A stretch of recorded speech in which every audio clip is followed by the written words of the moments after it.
Welcome back friends. हम लोग network fundamental या नेटवर्किंग फंडामेंटल के वीडियो रिकॉर्ड कर रहे थे। बीच में मुझे कुछ रीजन बस वीडियो को पॉज करना पड़ा, उसको मैं वापस से कंटिन्यू कर रहा हूँ। तो इसको हम लोग ऐसे करेंगे कि एक वीडियो को पार्ट 1 कर देंगे, दूसरे वीडियो को पार्ट 2 कर देंगे। नेटवर्किंग फंडामेंटल का ही टॉपिक है, उसी को नेक्स्ट मैं कंटिन्यू जस्ट करने जा रहा हूँ।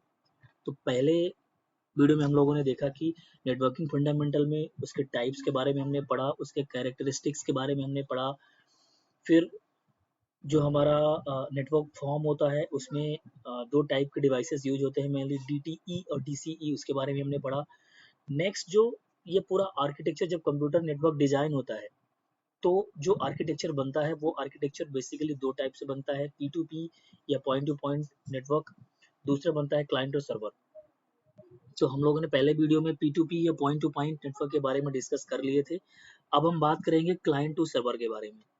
तो जैसा इसका नाम है, इसके नाम से ही अपने को क्लियर होता है कि यहाँ पे बेसिकली एक सर्वर होगा और इसके साथ कुछ क्लाइंट्स यहाँ पे कनेक्टेड होंगे। जैसा कि आप डायग्राम में देख पा रहे होंगे, एक यहाँ पे हमने सर्वर कर दिया, सर्वर के साथ कुछ क्लाइंट्स यहाँ पे कनेक्टेड हैं।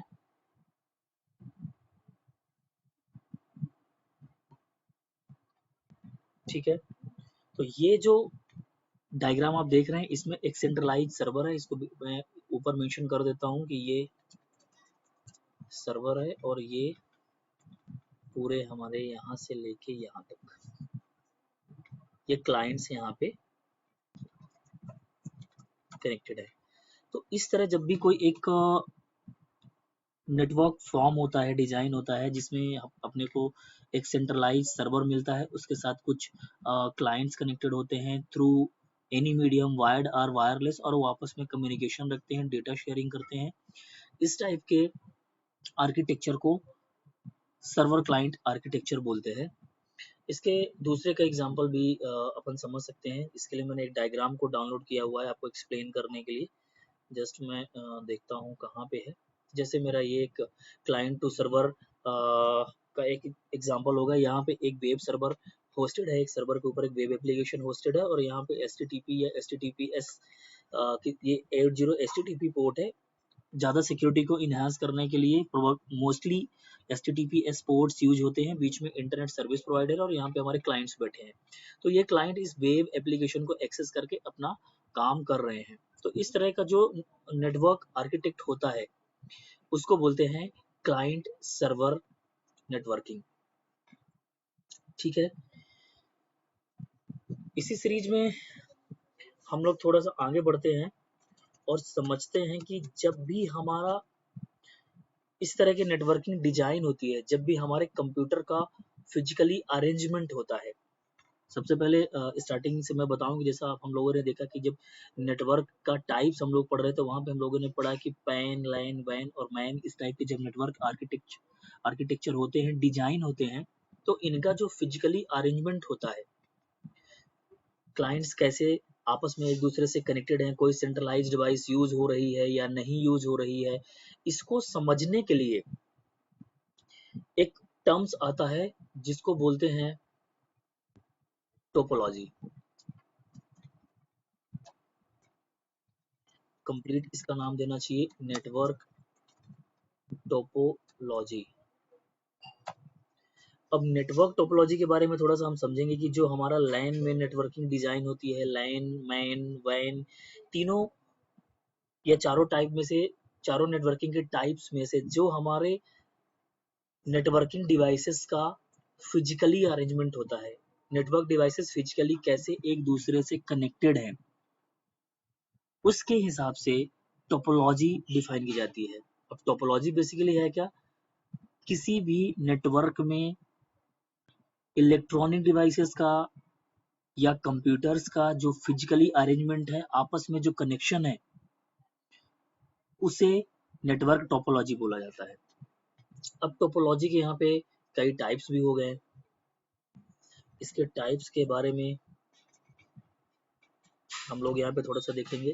तो सबसे पहला जो टाइप है इसको बोलते हैं बस टोपोलॉजी। ठीक है। बस टोपोलॉजी में क्या होता है, इसको थोड़ा सा समझते हैं। एक सिंगल सी इस टाइप का, जैसा इसका नाम है वैसे ही इसका आर्किटेक्चर भी है। बस टोपोलॉजी में होगा क्या, बेसिकली एक पाथ डिफाइन कर दिया जाएगा, इस पाथ से मल्टीपल कंप्यूटर्स इस टाइप से आपस में कनेक्टेड होंगे। यहाँ पे सपोज ये कुछ नोड्स आ गए जो कि इस बस से आपस में कनेक्टेड है। हालांकि अब ये टोपोलॉजी करंटली यूज नहीं होती है, ये टोपोलॉजी पहले यूज होती थी, बट फंडामेंटल में अभी भी ये सब टोपोलॉजी इंक्लूडेड है, इसलिए हम लोग थोड़ा सा थ्योरेटिकल पार्ट इनका देख लेते हैं। तो बीच में एक ऐसे बस या एक पाथवे या एक वायर्ड कोई मीडियम डाल दिया गया, जिसमें से ये कंप्यूटर्स कनेक्ट हो गए और आपस में डेटा शेयरिंग कर रहे हैं। इसका सबसे बड़ा डिसएडवांटेज ये था कि ये यूनिडायरेक्शनल कम्युनिकेशन करता था। यूनिडायरेक्शनल कम्युनिकेशन का मतलब ये होता है, यदि कम्युनिकेशन मेरा इस वे में जा रहा है सॉरी, यदि मेरा कम्युनिकेशन इस तरफ हो रहा है, लेफ्ट से राइट डायरेक्शन में हो रहा है, तो राइट से लेफ्ट डायरेक्शन में एट अ टाइम नहीं होगा। मीन्स इसको मैं बताना चाहता हूँ, इसको अपन ऐसे समझ लेते हैं कि यहाँ पे कंप्यूटर ए है और यहाँ पे कंप्यूटर बी है। यदि computer A at a time computer B को कोई इंफॉर्मेशन इस तरफ से पास करके यहाँ भेज रहा है, यहाँ से कोई इंफॉर्मेशन ऐसे कंप्यूटर ए से यहाँ आ रही है, फिर यहाँ से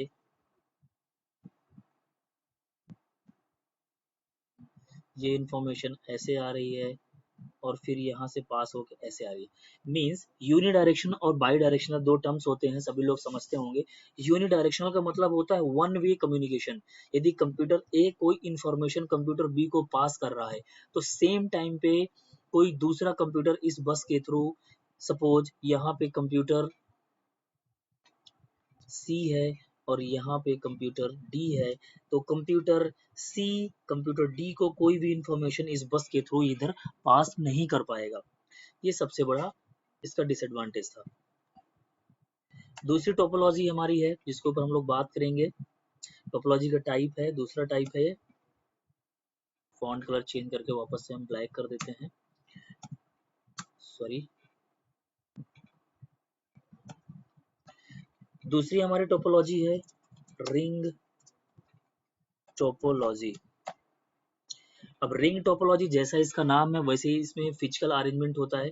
सिंपल सी एक टोपोलॉजी को मैं पहले भी एक्सप्लेन कर चुका हूँ और अभी भी मैं ऐसा बताना चाहूंगा। सपोज एक क्लास है और उस क्लास में दो मॉनिटर्स डिसाइड कर दिए गए कि इस क्लास के दो मॉनिटर होंगे, या जस्ट टेस्टिंग के लिए दो मॉनिटर बोल दिए गए, और 50 बच्चों का एक क्लास है। तो एक मॉनिटर से बोला गया कि इन बच्चों को का सेटिंग अरेंजमेंट कैसे किया जाए। तो कोई बंदा, एक जो स्टूडेंट है जो जिसको मॉनिटर प्रमोट किया गया है, वो बोल रहा है कि इनको हम एक रो में रखेंगे। दूसरा बंदा बोला नहीं, इनको हम रिंग के फॉर्मेट में रखेंगे।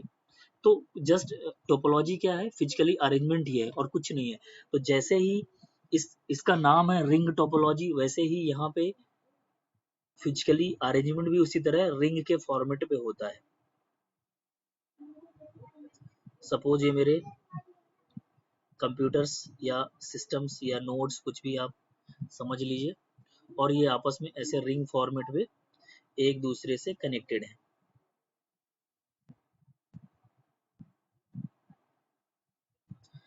और कनेक्शन जब स्टेबल है तो जाहिर सी बात है आपस में कम्युनिकेशन इनका हो रहा होगा, आपस में डेटा शेयरिंग ये लोग कर पा रहे होंगे। तो यहाँ पे हम देख रहे हैं कि सारे कंप्यूटर्स एक दूसरे से रिंग फॉर्मेट में एक सिंगल रिंग के थ्रू, एक सिंगल केबल के थ्रू आपस में कनेक्टेड हैं और अपना कम्युनिकेशन स्टेबल करके रखे हैं और अपना डेटा शेयरिंग कर रहे हैं। इसका सबसे बड़ा डिसएडवांटेज ये है, सपोज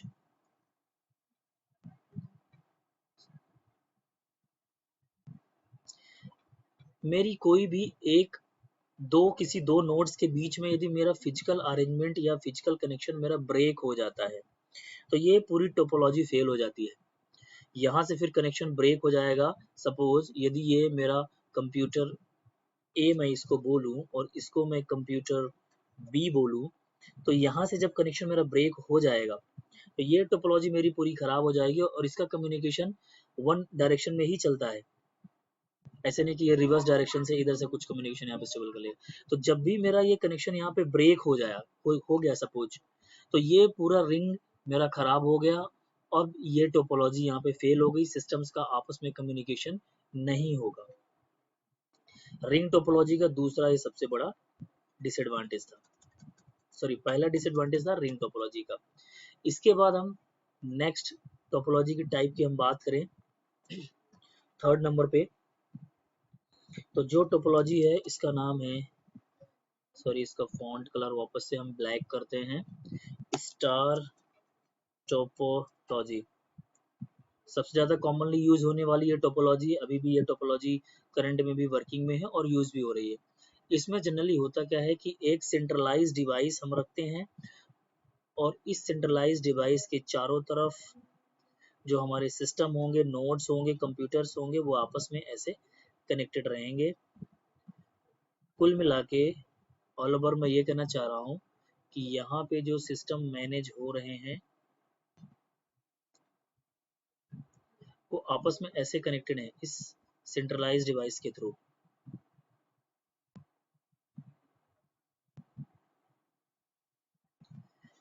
अब यहाँ पे सेंट्रलाइज डिवाइस आपका स्विच हो सकता है, हब हो सकता है, मैनेज्ड या अनमैनेज्ड कोई किसी भी टाइप का स्विच हब हो सकता है। इस सेंट्रलाइज डिवाइस से सारे सिस्टम्स आपके कनेक्टेड रहेंगे, सारा कम्युनिकेशन इस सेंट्रलाइज डिवाइस के थ्रू आपका स्टेबल है। बट यहाँ भी एक डिसएडवांटेज ये लग रहा है कि यदि सेंट्रलाइज डिवाइस ही मेरा फेल हो गया तो सारे सिस्टम का कम्युनिकेशन ब्रेक हो जाएगा। ये एक यहाँ भी डिसएडवांटेज है। बट अभी एट प्रेजेंट स्टार टोपोलॉजी कई नेटवर्क में आपको दिख जाएगी, स्टार टोपोलॉजी यूज होते हुए आपको दिखेगी। इसके नेक्स्ट यदि हम टॉपिक की बात करें तो नेक्स्ट टोपोलॉजी आता है मेश टोपोलॉजी। और जैसा कि ये इसका नाम है मेश, मेश मीन्स मैशअप, कि एक से ज्यादा टोपोलॉजी को मर्ज करके बनाई हुई टोपोलॉजी है। सपोज मेरा यहाँ पे एक स्टार टोपोलॉजी चल रही है और दूसरे साइड पे मेरी एक रिंग टोपोलॉजी यहाँ पे चल रही है। ऐसे दो चार कंप्यूटर्स हैं जो आपस में रिंग फॉर्मेट में एक दूसरे से कनेक्टेड है।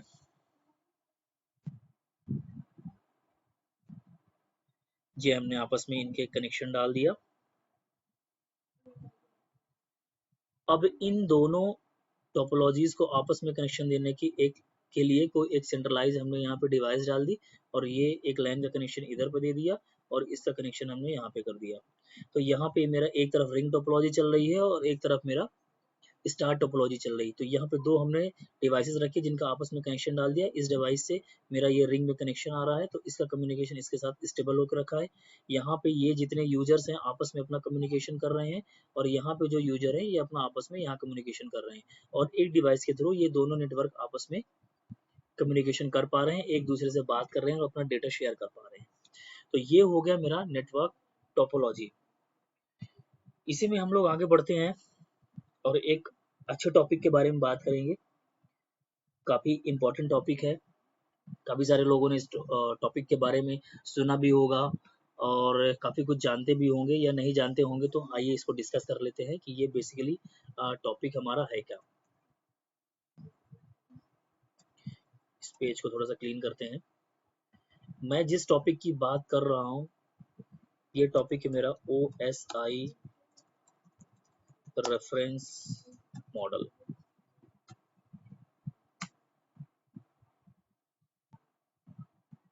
ये मेरा 4th नंबर है। ऊपर वाले पे मैं नंबरिंग करना मिस कर गया था तो मैं यहाँ पे नंबर डाल देता हूँ। ये मेरा 3rd नंबर टॉपिक हो गया और ये मेरा 4th नंबर। फर्स्ट नंबर पे हमने नेटवर्किंग के बारे में समझा, सेकंड नंबर पे उसके कैरेक्टरिस्टिक्स के बारे में देखा, फिर DTE और DCE के बारे में देखा, हमने नेटवर्क आर्किटेक्चर देखा, फिर उसके टाइप्स देखे और अब चौथे नंबर पे हम देख रहे हैं OSI रेफरेंस मॉडल। ठीक है, तो आइए इस मॉडल के बारे में डिटेल से समझते हैं कि OSI मॉडल है क्या, किसने डेवलप किया, इसका अभी यूज केस क्या है, ये सारे इंफॉर्मेशन को हम यहाँ पे समझते हैं। तो सबसे पहले मैं बताना चाहूँगा कि जो OSI मॉडल है, इसके जैसे नाम में मेंशन है कि ये एक रेफरेंस मॉडल है। एक्चुअल सिनारियो में इसका कोई डायरेक्ट यूज नहीं है। इस मॉडल के थ्रू हम समझते हैं कि हमारा डेटा का जो ट्रांसमिशन हो रहा है सेंडर और रिसीवर के बीच में, वो कैसे कैसे हो रहा है और बीच में क्या क्या प्रोटोकॉल्स आ रहे हैं जो इस डेटा को सेंडर और रिसीवर के बीच में कम्युनिकेट कराने के लिए वर्क कर रहे हैं। तो ये एक रेफरेंस मॉडल हो गया जिसको ISO ने, इंटरनेशनल स्टैंडर्ड ऑर्गेनाइजेशन ने, इंटरनेशनल स्टैंडर्ड ऑर्गेनाइजेशन ने डेवलप किया था इन 1984 में इसको डेवलप किया था। तो ये एक रेफरेंस मॉडल है जिसको इंटरनेशनल स्टैंडर्ड ऑर्गेनाइजेशन ने 1984 में डेवलप किया, जो ऑफिशियली यूज में आया वो 1984 में आया।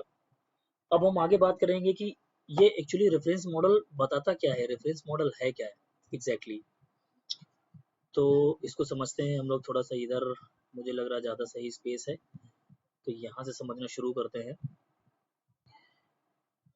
ये मॉडल एक्चुअली बेसिकली 7 लेयर्स में काम करता है।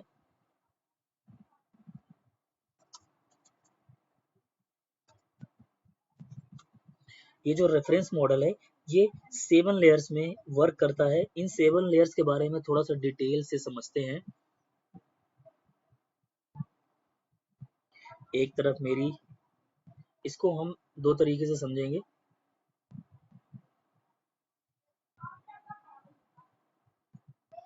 सॉरी, यहाँ पे पहले, ठीक है, यहाँ पे 7 लेयर्स को हम लोग पहले कंप्लीट उसको लिख लेते हैं, फिर उसके बारे में 1 to 1 एक एक लेयर के बारे में समझते हैं कि कौन सी लेयर का क्या वर्क है और क्या एग्जैक्टली काम हो रहा है। तो यहाँ पे सबसे पहली लेयर जो आती है वो है एप्लीकेशन लेयर। देन अब इसको हम ये कैसे बोल रहे हैं कि मेरी फर्स्ट लेयर ये है, सेकंड लेयर है, अभी जस्ट बात करते हैं। प्रेजेंटेशन लेयर, ऊपर मैं लेयर डालना भूल गया। Application layer, presentation layer, third number पे आता है सेशन लेयर, देन आता है फोर्थ नंबर पे ट्रांसपोर्ट लेयर, फिफ्थ नंबर पे आता है नेटवर्क लेयर, 6 नंबर पे है data link layer, 7th number पे है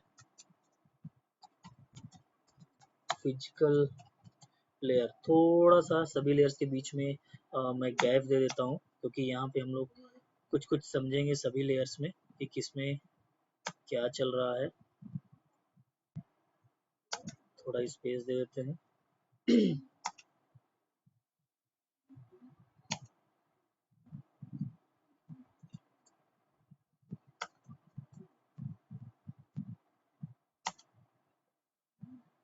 7th नंबर पे है फिजिकल लेयर।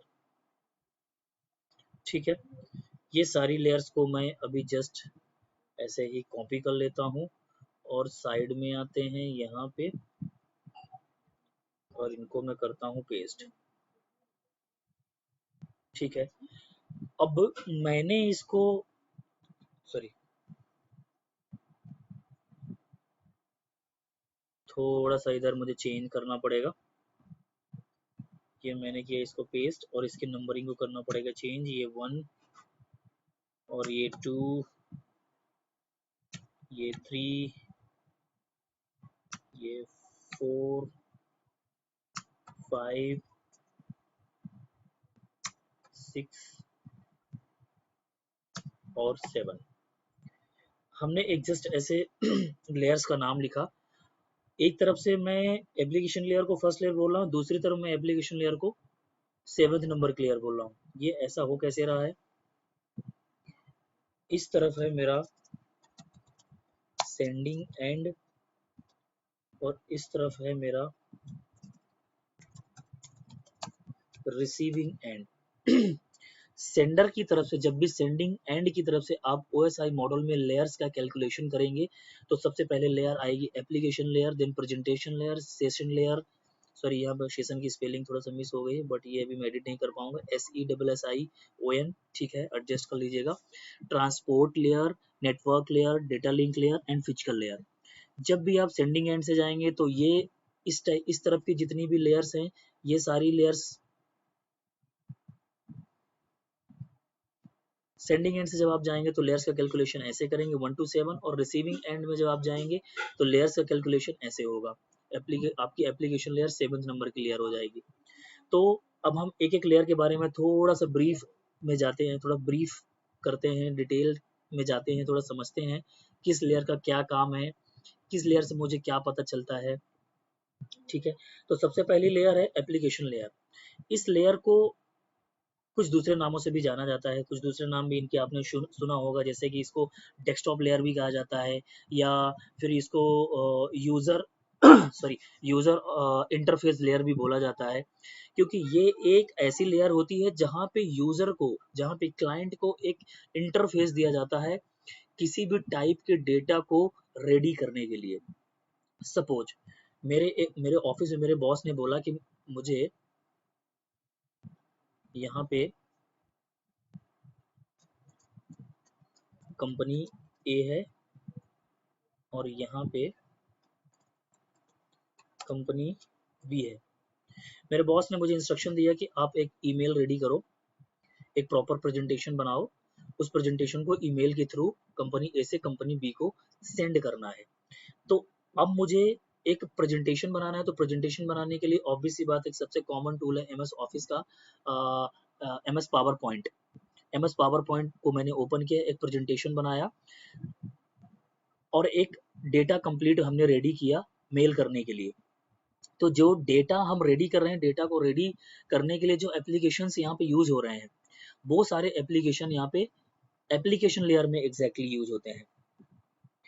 ठीक है, एप्लीकेशन लेयर का बेसिकली यही यूज है कि आपको कोई भी डेटा रेडी करना है, जितने भी टाइप के एप्लीकेशन है, वेब बेस्ड एप्लीकेशन है, या जैसे कि HTTP, HTTPS, टेलनेट, FTP, इस टाइप के जो भी प्रोटोकॉल्स हैं, सारे प्रोटोकॉल एप्लीकेशन लेयर में काम करते हैं। देन एप्लीकेशन लेयर में हमने डेटा को एक रेडी किया मेल करने के लिए कंपनी ए से कंपनी बी को, उसके बाद वो डेटा चला जाता है प्रेजेंटेशन लेयर में। सपोज हो सकता है कि मैंने जो डेटा रेडी किया यहाँ पे मैं प्रोटोकॉल्स लिख देता हूँ कि कौन कौन से प्रोटोकॉल यूज होते हैं। HTTP, HTTPS, FTP, telnet, SSH, ETC, इस टाइप के जो भी प्रोटोकॉल्स हैं या जितनी भी एप्लीकेशंस हैं जो यूजर के लिए एक इंटरफेस देती हैं, user interface in the sense कि ऐसा प्लेटफॉर्म जहाँ पे आप अपना डेटा रेडी कर सकते हैं, जो भी ऐसा प्लेटफॉर्म, जहाँ भी ऐसा कोई एप्लीकेशन मिल रहा है, ऐसा कोई प्लेटफॉर्म मिल रहा है जहाँ पे बैठ के आप अपने डेटा को रेडी कर सकते हैं, उसको वो एप्लीकेशन लेयर में यूज हो रही है। ठीक है, अब हमारा डेटा रेडी होके प्रेजेंटेशन लेयर की ओर जाता है। प्रेजेंटेशन लेयर में क्या होता है, सपोज जो मेरा डेटा हमने यहाँ पर रेडी किया वो इंग्लिश लैंग्वेज में, या सपोज हमने अपनी लोकल लैंग्वेज में बना दिया, या हिंदी लैंग्वेज में बना दिया, या किसी दूसरी ऐसी लैंग्वेज में हमने डेटा को रेडी कर दिया, जिस डेटा को कंपनी बी के एम्प्लॉय या कंपनी बी के ऑनर या जो भी यहाँ पे लोग बैठे हैं वो उसको नहीं समझते हैं, तो यहाँ पे जो डेटा का इंक्रिप्शन, डिक्रिप्शन, कंप्रेशन, ठीक है, ट्रांसलेशन, जो इस टाइप के जितने भी एक्टिविटीज होंगी वो प्रेजेंटेशन लेयर में होगी। मींस जो भी आपने डेटा एप्लीकेशन लेयर में रेडी किया है उसको प्रेजेंटेबल फॉर्मेट में लाने का काम प्रेजेंटेशन लेयर का है। तो यहाँ पे इंक्रिप्शन होता है बेसिकली डेटा का, डिक्रिप्शन होता है, ट्रांसलेशन होता है, और कंप्रेशन होता है।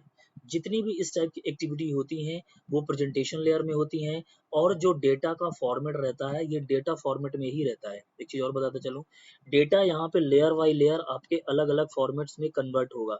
एप्लीकेशन लेयर में डेटा आपका जस्ट नॉर्मल डेटा जो आप रेडी करते हैं एक सीपीयू में, एक कंप्यूटर में बैठ के, उसी फॉर्मेट में रहता है, डेटा का फॉर्मेट चेंज नहीं होता। प्रेजेंटेशन लेयर में भी डेटा आपका जस्ट ट्रांसलेशन, इंक्रिप्शन, डिक्रिप्शन होके एक प्रेजेंटेबल मोड में आता है, बट डेटा का फॉर्मेट यहाँ भी चेंज नहीं होता। इसके बाद वो डेटा चला जाता है सेशन लेयर में। अब सेशन लेयर का क्या काम होता है? सेशन लेयर एक ऐसी लेयर है, जितनी भी जो लॉजिकल पोर्ट्स होते हैं वो सेशन लेयर में काम करते हैं। और सेशन लेयर का इससे भी इम्पोर्टेंट वर्क ये है, सेशन लेयर एक एंड टू एंड पूरा आपको कनेक्शन एक स्टेबल करेगी। सपोज सेंडिंग एंड से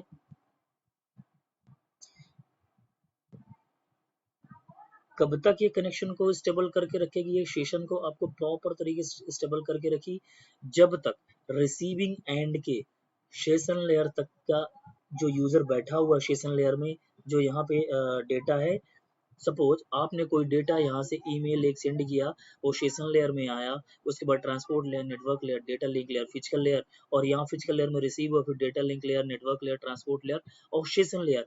जब तक कोई भी सेंडिंग एंड का डेटा रिसीविंग एंड के सेशन लेयर तक रिसीव नहीं हो जाता और उसका एक्नॉलेजमेंट सेंडर को नहीं आ जाता, तब तक सेशन लेयर एक प्रॉपर सेशन को यहाँ स्टेबल करके रखती है। तो सेशन लेयर का काम ही है, जैसा उसका नाम है वैसे ही उसका काम है। सेशन लेयर एक प्रॉपर सेशन स्टेबल करके रखती है सेंडिंग एंड से रिसीविंग एंड के सेशन लेयर तक, जब तक आपका डेटा रीच नहीं कर जाता। दूसरी सबसे इंपॉर्टेंट चीज,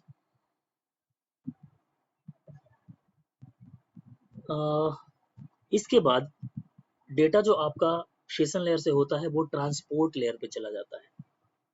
ट्रांसपोर्ट लेयर पे जैसे ही आपका डेटा रीच करता है, यहाँ से डेटा का आपका जो फॉर्मेट है वो चेंज होना शुरू होता है। जैसे ही आपका डेटा ट्रांसपोर्ट लेयर में आया, इस डेटा का सेगमेंटेशन हो जाता है। सेगमेंटेशन हो जाता है मीन्स आपका जो डेटा होता है वो छोटे छोटे पैकेट्स में, पैकेट तो नहीं बोलना चाहिए क्योंकि पैकेट नेटवर्क लेयर में चली जाती है, इसको सेगमेंटेशन बोलना चाहिए कि जो डेटा आपका बड़े फॉर्मेट में आता है उस डेटा को छोटे फॉर्म में यहाँ पे टुकड़ों में तोड़ के उसका सेगमेंटेशन कर दिया जाता है। दूसरा सबसे इंपॉर्टेंट चीज, जितने भी टीसीपी, नीचे थोड़ा सा आ जाते हैं, टीसीपी और यूडीपी टाइप के जो भी प्रोटोकॉल्स होंगे वो सब ट्रांसपोर्ट लेयर में वर्क करते हैं। तो ट्रांसपोर्ट लेयर एक ऐसी लेयर है जहां पे सेगमेंटेशन होता है, टीसीपी यूडीपी प्रोटोकॉल्स यूज होते हैं, और एक दूसरा प्रोसेस भी होता है जिसको रिसेंबलिंग बोलते हैं। रिसेंबली भी यहाँ पे होती है, REASSEMBLY। डेटा को जो रिसेंबलिंग होता है वो इसी लेयर में होता है। तो सेशन लेयर से जैसे डेटा आपका ट्रांसपोर्ट लेयर में आता है, यहाँ पर डेटा का सेगमेंटेशन होता है, उसे छोटे फॉर्म में तोड़ दिया जाता है, और जितने भी टीसीपी यूडीपी टाइप के जो प्रोटोकॉल्स होंगे वो इसी लेयर में यूज होते हैं। सपोज सीधी सी बात है, ट्रांसपोर्ट का काम ही जैसे इसका नाम है वैसे इसका काम है, मैं पहले भी बोल चुका हूँ। जैसे एक बड़ा सा पैकेट आपने किसी ट्रांसपोर्टर को दिया, उसने दिमाग लगाया कि इतने बड़े कार्टून को ट्रांसपोर्ट करने में मुझे प्रॉब्लम होगी, मैं एक काम करता हूँ, इसके इस बड़े से पैकेट को 2-3 पैकेट में डिवाइड करता हूँ, सेम एड्रेस इसके ऊपर लिख के पैकेट को पैक करके और ट्रांसपोर्ट कर दूंगा, जिससे मुझे ट्रांसपोर्टेशन पे ईजी होगा, जो हैंडल विद केयर अच्छे से हो पाएगा। तो सेम चीज यहाँ पे हो रही है, जो भी डेटा आपका ट्रांसपोर्ट लेयर पे आता है उसका सेगमेंटेशन होता है, उसके छोटे छोटे टुकड़ों में डिवाइड किया जाता है। इसके बाद आपका डेटा चला जाता है नेटवर्क लेयर में। जैसे ही आपका डेटा नेटवर्क लेयर में आता है, डेटा का जो कन्वर्जन है वो डेटा आपका यहाँ पे पैकेट फॉर्म में कन्वर्ट हो जाता है। डेटा जैसे ही आपका नेटवर्क लेयर में रीच करेगा, डेटा सेगमेंटेशन से पैकेट फॉर्मेट पे कन्वर्ट हो जाएगा, और जितनी भी लेयर 3 डिवाइसेस हैं, एक चीज और मैं बता दूं, लेयर 3 डिवाइसेस मींस ऐसी डिवाइसेस जिनमें राउटिंग करने की कैपेबिलिटीज होती है, ऐसी डिवाइसेस जो दो डिफरेंट नेटवर्क को आपस में कम्युनिकेट करा सकती हैं, सॉरी, दो डिफरेंट नेटवर्क को आपस में ट्रांसलेट करके उसका कम्युनिकेशन स्टेबल कर सकती हैं। ऐसे डिवाइसेस को लेयर 3 डिवाइसेस कहते हैं।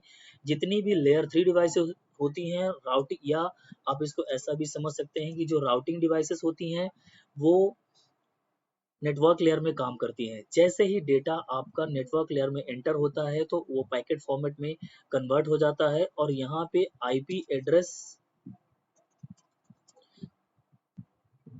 कंट्रोल जेड करते हैं, थोड़ा सा इसको दूर से लिखते हैं। डेटा आपका पैकेट फॉर्मेट पे कन्वर्ट हो जाएगा। देन लेयर 3 डिवाइसेस, जिनको हम राउटिंग डिवाइसेस भी बोलते हैं, वो इसी लेयर में काम करती हैं। दूसरी इंपॉर्टेंट चीज, आईपी एड्रेस जो भी होंगी वो इसी लेयर में आईपी का एक हेडर आपके डेटा पैकेट के ऊपर लग जाता है कि आपका जो सेंडर है उसका आईपी एड्रेस ये है, और आईपी एड्रेस का एक हेडर लगाएंगे। और नेटवर्क लेयर का जो सबसे इंपॉर्टेंट काम है वो ये है कि जो डेटा आपका ट्रेवल करके सेंडिंग एंड से रिसीविंग एंड की तरफ जाना है उसके लिए एक best route, best path decide करके बताता है। सपोज आप एक लोकेशन से दूसरे लोकेशन की तरफ ट्रेवल करते हैं तो वो आपको, जैसे हम कहीं किसी एक अननोन जगह के लिए और हम ट्रेवलिंग में निकले और हमको लोकेशन का एग्जैक्टली रास्ता नहीं पता और सामने एक चौराहा आ गया कि हम किस तरफ जाएं, तो जो वहाँ पे पर्सन अवेलेबल होते हैं उनसे हम बात कर लेते हैं कि भैया हमें इस लोकेशन पे जाना है, तो उसके लिए बेस्ट रूट क्या रहेगा जो इजी हो, साफ सुथरा हो, जहाँ पे आसानी से हम रीचेबिलिटी हमारी हो, आसानी से हम पहुंच जाए। सेम काम यहाँ पे नेटवर्क लेयर का होता है। जैसे ही डेटा नेटवर्क लेयर में आता है, डेटा को पैकेट फॉर्मेट में कन्वर्ट करती है और उसके ऊपर एक आईपी एड्रेस का हेडर लगा देती है, एक एड्रेस लगा देती है कि सेंडिंग जो सेंडर है उसका आईपी एड्रेस ये है और इसको रिसीविंग एंड की तरफ जाने के लिए बेस्ट रूट ये रहेगा, उसी रूट से आपका डेटा ट्रेवल करके वहां पे चला जाएगा। इसके बाद हमारी नेक्स्ट लेयर आती है data link layer. Data link layer में जैसे ही आपका डेटा रीच करता है तो डेटा की यहाँ पे फ्रेमिंग होती है। डेटा अब आपका पैकेट फॉर्म से फ्रेम फॉर्मेट में कन्वर्ट हो जाता है और उस फ्रेम के ऊपर डेटा लिंक लेयर क्या करती है, एक फिजिकल एड्रेस, जिसको आप लोग या सभी लोग, हम सभी लोग मैक एड्रेस भी बोलते हैं। पहले से पैकेट के ऊपर एक आईपी एड्रेस का हेडर लगा हुआ था, वो डेटा हमारा है डेटा लिंक लेयर में। यहाँ पे डेटा लिंक लेयर ने उस आईपी के साथ एक मैक एड्रेस का हेडर भी लगा दिया कि जिस सेंडिंग एंड से ये डेटा आ रहा है उसका आईपी एड्रेस ये है और मैक एड्रेस ये है। यही एक वो लेयर है जहाँ पे डेटा का एरर चेकिंग भी होती है, ठीक है। फ्लो कंट्रोल भी इसी लेयर में मैनेज किया जाता है। जो भी डेटा आपका यहाँ पे आ रहा है, सपोज उस डेटा में कोई एरर आ गई और वो सेंड नहीं हो पा रहा, तो डेटा को एरर चेकिंग करके उसको करेक्ट करना, उसका एक्नॉलेजमेंट देना सेंडर को और उसको रीसेंड करने का काम डेटा लिंक लेयर का होता है। डेटा का जो फ्लो कंट्रोल है, यहाँ पे मैं बात करना चाहूंगा, जो एरर डिटेक्शन होता है वो इसी लेयर में होता है और डेटा का फ्लो कंट्रोल भी इसी लेयर में होता है। डेटा जिस फ्लो से सेंड हो रहा है, तो सेंडिंग एंड से रिसीविंग एंड तक जब तक डेटा नहीं पहुंच जाएगा उसका फ्लो मैनेज करना उसकी डेटा लिंक लेयर का काम है। इसके बाद डेटा आपको ट्रेवल करके नेक्स्ट लेयर में जाता है जिसको फिजिकल लेयर बोलते हैं। जैसे ही आपका डेटा फिजिकल लेयर में आता है वो कन्वर्ट होके उसका फॉर्मेट बिट या सिग्नल हो जाता है। सिग्नल या बिट फॉर्मेट में आपका डेटा कन्वर्ट हो जाता है। यही वो लेयर है जिसको हम इथरनेट इन्वायरमेंट भी बोलते हैं। इथरनेट इन्वायरमेंट इसलिए बोलते हैं क्योंकि डेटा अब आपका यहाँ पे फिजिकल लेयर में आकर के एक वायर्ड मीडियम या वायरलेस मीडियम, अब आपका डेटा यहाँ पे एक किसी मीडियम के ऊपर ट्रेवल कर रहा है, इसीलिए यहाँ पे आपका डेटा बिट और सिग्नल फॉर्मेट में कन्वर्ट होता है। यदि आपका पूरा इन्वायरमेंट वायर्ड है तो उसको आप इथरनेट इन्वायरमेंट भी कह सकते हैं।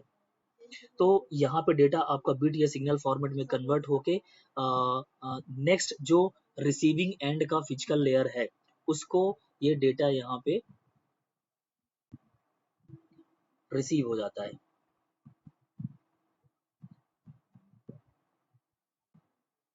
ये आपका डेटा रिसीविंग एंड के फिजिकल लेयर के पास गया डेटा लिंक, उसके बाद ये डेटा लिंक लेयर के पास जाएगा, वापस से यहाँ पे सेम प्रोसेस होगी, एयर चेकिंग, फ्लो कंट्रोल, ये सारी चीजें। अब जब नेटवर्क लेयर में आएगा तो हाँ वो चेक करेगा कि भैया सेंडिंग एंड से जो आईपी एड्रेस और मैक एड्रेस ये आ रहा था और रिसीविंग एंड की तरफ उसने जो भेजा था, अब मेरा मैक एड्रेस ये है और मेरा रिसीविंग एंड का आईपी एड्रेस ये है, ये सारी चीजें प्रॉपर मैच कर रही हैं। अब इसको नेक्स्ट नेक्स्ट लेयर में भेज देगा, ट्रांसपोर्ट लेयर में। ट्रांसपोर्ट लेयर में रिसीविंग एंड में क्या होगा, जो यहाँ पे सेगमेंटेशन हो रहा था उसी डेटा को ये यहाँ पे रिसेंबलिंग कर देगा। जो डेटा मेरा सेगमेंट फॉर्मेट में कन्वर्ट हुआ था, छोटे छोटे टुकड़ों में कन्वर्ट हुआ था, उसको वापस से ये ऐड करके उसको बड़े पैकेट में बना देगा और उसको भेज देगा सेशन लेयर के पास। सेशन लेयर क्या करेगी कि जो अभी सेशन मेरा सेंडिंग एंड से रिसीविंग एंड तक ये पूरा स्टेबल होकर रखा है, उसको जैसे ही रिसीविंग एंड की तरफ डेटा रिसीव होगा, वो तुरंत एक एक्नॉलेजमेंट सेशन लेयर को भेज देगा कि ये डेटा मुझे रिसीव हो चुका है। अब यहाँ से सेशन लेयर का काम हो जाता है खत्म। उसके बाद डेटा वापस प्रेजेंटेशन लेयर में आता है। यदि डेटा का इंक्रिप्शन या डिक्रिप्शन कुछ रिक्वायर्ड है तो यहाँ पे ट्रांसलेशन वगैरह ये सब होके और वो डेटा एप्लीकेशन लेयर में चला जाएगा, जहाँ पे यूजर बी कंपनी बी के यूजर बैठे हुए हैं जिन्हें वो डेटा रिसीव हो जाएगा और उसे वो रीड कर पाएंगे। तो ये एक कंप्लीट जो रेफरेंस मॉडल है, ओएसआई का एक रेफरेंस मॉडल है जो बेसिकली हमें ये बताता है कि सेंडिंग एंड से रिसीविंग एंड के बीच में डेटा का कम्युनिकेशन कैसे होता है, डेटा का ट्रांसमिशन कैसे होता है, बीच में क्या क्या प्रोसेसेस होती हैं, कौन से लेयर के ऊपर क्या प्रोसेस होती है, कौन से प्रोटोकॉल काम करते हैं, ये समझने के लिए ये पूरा रेफरेंस मॉडल कंप्लीट किया गया है। ठीक है दोस्तों, आई होप आपको ये रेफरेंस ओएसआई का रेफरेंस मॉडल क्लियरली समझ में आया होगा। क्योंकि मेरी कोशिश यही रही है कि मैं इसको इजी वे पे एकदम बता पाऊँ कि कौन से लेयर का क्या यूज़ है, कौन सा प्रोटोकॉल यूज होता है, किसका एक्चुअल में क्या वर्क है। तो गाइज इसी उम्मीद के साथ हम लोग इस लेक्चर को यहीं पे फिनिश करते हैं और मिलते हैं अपने नेक्स्ट नेक्स्ट लेक्चर में। Thank you for watching.